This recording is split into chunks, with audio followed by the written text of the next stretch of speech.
Tugas diskusi 1. Sebutkan macam-macam sistem operasi. Sistem operasi desktop itu ada Windows, Mac OS, Linux, sama Chrome.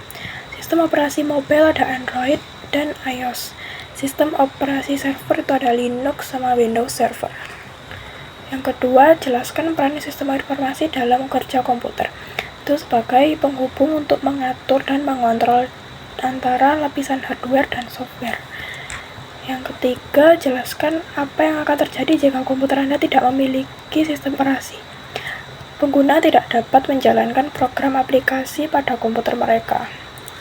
Yang keempat, apa yang harus Anda lakukan jika komputer Anda tidak memiliki sistem operasi? Yaitu pertama-tama kita siapkan media instalasi sistem operasi. Yang kedua, masukkan media instalasi. Ketiga, masuk ke BIOS atau UEFI. Ya, keempat, mulai instalasi. Terus yang kelima, kita pilih partisi dan format hard drive. Yang keenam, ikuti langkah instalasi. Terus yang ketujuh, terakhir, install driver dan pembaruan. 5. Indikator apakah yang akan terjadi jika sistem operasi di komputer Anda tidak ada.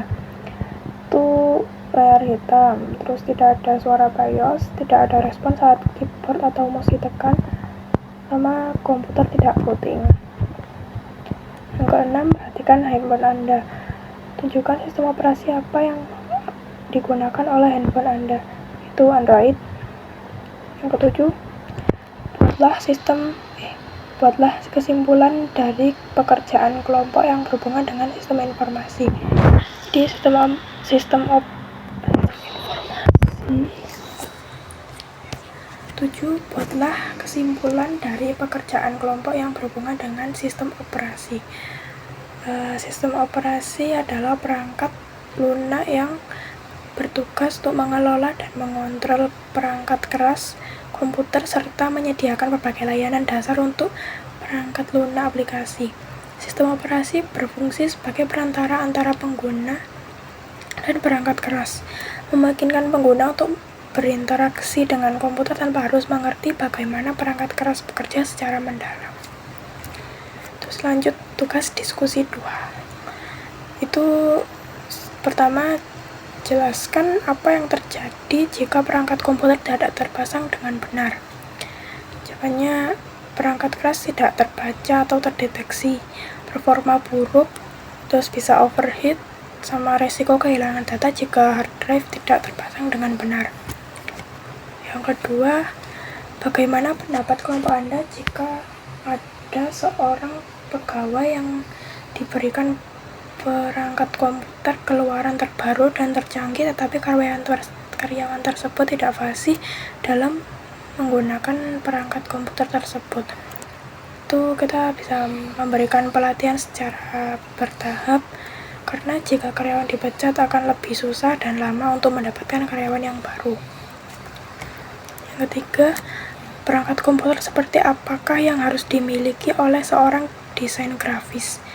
Itu kita butuh prosesor yang tinggi seperti Intel Core i7 or i9. Terus kita butuh memori yang besar, layar monitor yang resolusinya tinggi seperti 4K agar dapat ketajaman dan akurasi warna yang baik. Terus kita bisa pilih Windows 10 ke atas atau Mac OS. Terus kita bisa memilih baterai yang daya tahannya panjang. Habis itu yang keempat, terakhir ada nomor 4, perangkat komputer seperti apakah yang harus dimiliki oleh seorang operator komputer biasa. Itu bisa memilih prosesor yang secukupnya seperti Intel Core i3 atau i5. Terus memori 8GB jika budget memungkinkan. Terus memiliki laptop yang tipis agar ringan dibawa kemana-mana.